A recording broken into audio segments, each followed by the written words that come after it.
पश्चिम बंगाल में केंद्रीय सुरक्षा व्यवस्था को लेकर बड़ा बदलाव देखने को मिला है। हाईकोर्ट के आदेश के बाद केंद्र सरकार ने आम जनता उन्नयन पार्टी के विधायक और चेयरमैन हुमायूं कबीर को दी गई Y+ श्रेणी की सुरक्षा वापस लेने का फैसला किया है।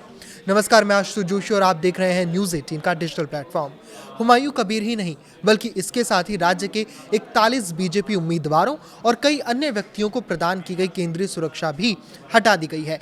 इस फैसले के बाद राजनीतिक हलकों में काफी चर्चा है और ये चर्चा तेज भी हो गई है।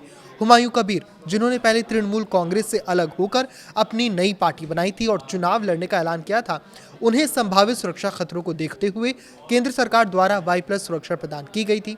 अब सुरक्षा हटाए जाने पर उन्होंने प्रतिक्रिया देते हुए कहा कि उनकी जान को अब भी गंभीर खतरा है और वो अपनी सुरक्षा बहाल कराने के लिए केंद्र और राज्य सरकार दोनों को पत्र लिखेंगे। उन्होंने ये भी आरोप लगाया कि सुरक्षा समीक्षा की प्रक्रिया में समानता नहीं बरती गई, क्योंकि जहां 41 बीजेपी नेताओं और बाकी लोगों की सुरक्षा वापस ले ली गई, वहीं कांग्रेस नेता अधीर रंजन चौधरी और ISF नेता नौशाद सिद्दीकी की सुरक्षा बरकरार रखी गई है।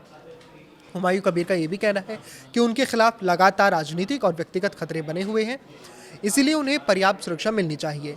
इस फैसले का असर केवल राजनीतिक नेताओं तक सीमित नहीं रहा, बल्कि कई अन्य चर्चित व्यक्तियों की सुरक्षा व्यवस्था में भी बदलाव किया गया है। इनमें पूर्व भारतीय क्रिकेटर कप्तान सौरव गांगुली की सुरक्षा श्रेणी को भी घटाकर Z से Y कर दिया गया है। गांगुली को पिछले लगभग 3 साल से उच्च स्तर की सुरक्षा प्राप्त थी।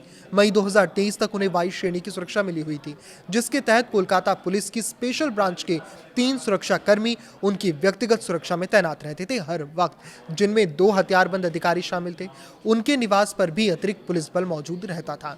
बाद में मई 2023 में ममता बनर्जी सरकार ने उनकी सुरक्षा बढ़ाकर Z श्रेणी की कर दी थी। इसके बाद उनकी व्यक्तिगत सुरक्षा में तैनात अधिकारियों की संख्या बढ़कर 8 से 10 तक पहुंच गई थी।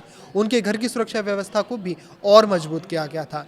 जब भी गांगुली किसी कार्यक्रम या यात्रा पर जाते थे तो उनके काफिले के साथ और भी तमाम गाड़ियां जुड़ी होती थी। इसके अलावा और भी कई तरह की सुरक्षा उन्हें मिलती थी, जैसे पुलिस पायलट वाहन चलता था उनके साथ, और कुल मिलाकर उनकी सुरक्षा में 30 से 35 कर्मी शामिल रहते थे।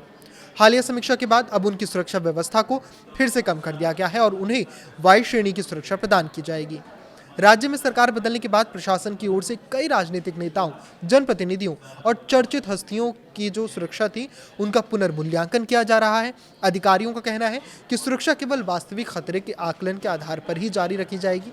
इस बीच पश्चिम बंगाल के मुख्यमंत्री शुवेंदु अधिकारी ने भी सार्वजनिक रूप से कहा है कि किसी भी व्यक्ति को अनावश्यक या अतिरिक्त सुरक्षा नहीं दी जाएगी और सुरक्षा व्यवस्था केवल उन्हीं लोगों को उपलब्ध कराई जाएगी जिनके लिए सुरक्षा एजेंसियों द्वारा वास्तविक खतरे की पुष्टि की जाएगी। ऐसे में हुमायूं कबीर समेत कई नेताओं की सुरक्षा में कटौती को प्रशासन की नई नीति का हिस्सा माना जा रहा है, जबकि प्रभावित नेता इसे अपने लिए चिंता का विषय बता रहे हैं और सुरक्षा बहाल करने की मांग कर रहे हैं। इस पर आपकी क्या राय है, हमें कमेंट करके जरूर बताएं। लाइक करें, शेयर करें और इसी तरह जुड़े रहें। नमस्कार।